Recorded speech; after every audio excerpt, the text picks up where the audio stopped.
چیزیں دین کی اور بنیادی ارکان آدم علیہ السلام سے لے کر حضور علیہ السلام تک ایک ہی ہیں۔ جزوی اور فروعی معاملات اور مسائل میں اختلاف رہا ہے، دین ہمیشہ ایک ہی رہا ہے اللہ کی طرف سے۔ اور دین کہتے ہیں کہ آپ نے زندگی کیسے گزارنی۔ اکثر لوگوں کو غلط فہمی ہوتی ہے، وہ عبادات کو دین سمجھتے ہیں کہ نماز، روزہ، حج، زکوٰۃ یہ دین ہے۔ یہ بھی دین ہے، یہ دین کا ایک شعبہ عبادت ہے۔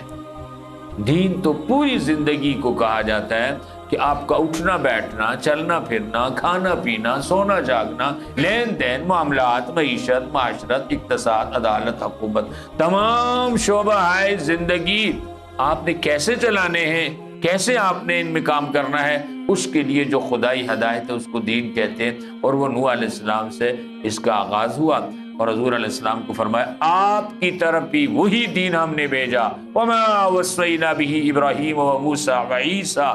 اور وہ جس کی ہم نے وصیت اور تاکید کی ابراہیم علیہ السلام کو، موسیٰ علیہ السلام کو اور عیسیٰ علیہ السلام کو۔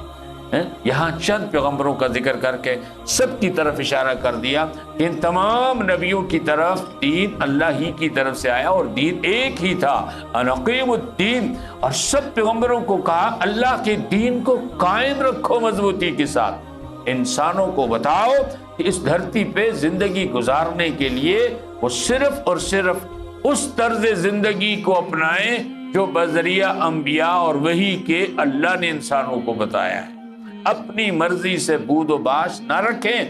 اپنی موج میلی کی زندگی نہ گزاریں، من چاہی زندگی نہ گزاریں، جیسا جی آئے زندگی نہیں، اللہ کے حکموں کے تابع رہیں۔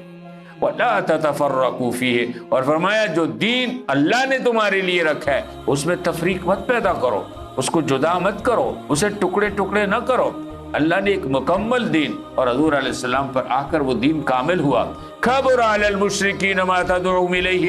فرمایا لوگوں کو اللہ کی طرف بلایا جاتا ہے، لیکن جب لوگ اللہ کے حکموں سے ہٹ کر من چاہی زندگی گزارتے ہیں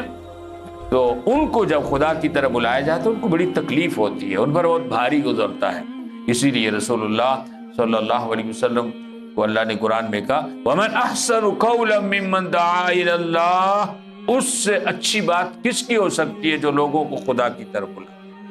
کہ اے انسانوں تمہارا خالق اللہ ہے، تمہارا مالک اللہ ہے، تمہیں پیدا کرنے والا اللہ ہے، زمین کو بنانے والا اللہ ہے، جو تمہارا بچھونا ہے، آسمان کو بنانے والا اللہ ہے، جو تمہاری چھت ہے۔ تو اس کائنات میں جو خدا نے تمہیں گھر دیا ہے اس میں اسی کا حکم چلے گا اور اسی کی مرضی اور اسی کی مشیت کے مطابق تم نے زندگی گزارنی ہے۔ یہ بات لوگوں پر بڑی بھاری ہوتی ہے۔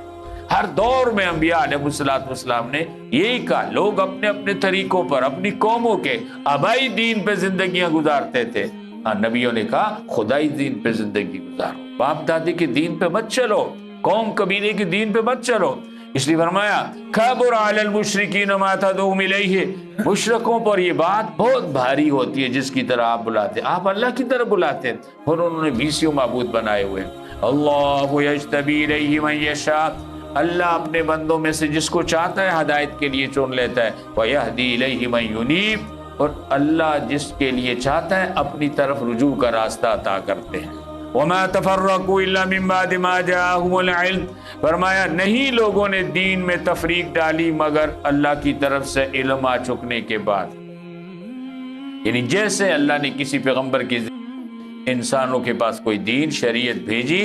تو نبی کے اور شریعت کے آنے کے بعد لوگوں نے اختلاف کیا، بغیم بینہم، آپس کی ضد کی وجہ سے۔ جیسا کہ حضور علیہ السلام آخری پیغمبر ہیں، خاتم النبیین ہیں، سب سے آخر میں آئے، آخری امت کی طرف قیامت تک کے لیے انسانوں کے پاس آئے، قرآن لے کر آئے، تو یہود و نصارہ نے اختلاف کیا، ان کے پاس بھی علم آ چکا تھا، بغیم بینہم، آپس کی ضد کی وجہ سے۔ حالانکہ آپ کے آنے سے پہلے یہود و نصارہ بھی انتظار میں تھے کہ پیغمبر آخر زمان دنیا میں آ رہے ہیں،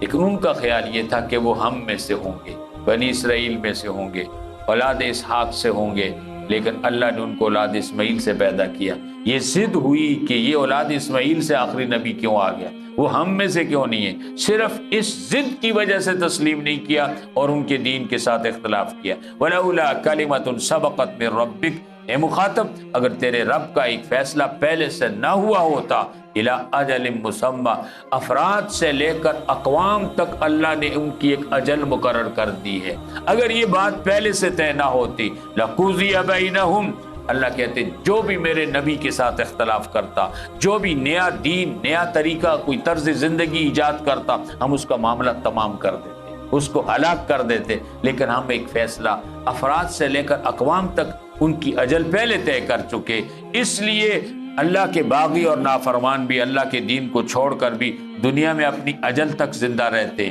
وَإِنَّ الَّذِينَ أُورِثُوا الْكِتَابَ، اور بے شک وہ لوگ جن کو ہم نے کتاب کا وارث بنایا، من بعدہم اس کے پیچھے، لفی شک منہ مریب، بے شک وہ اس معاملے میں بہت زیادہ شک کے اندر پڑے ہوئے ہیں۔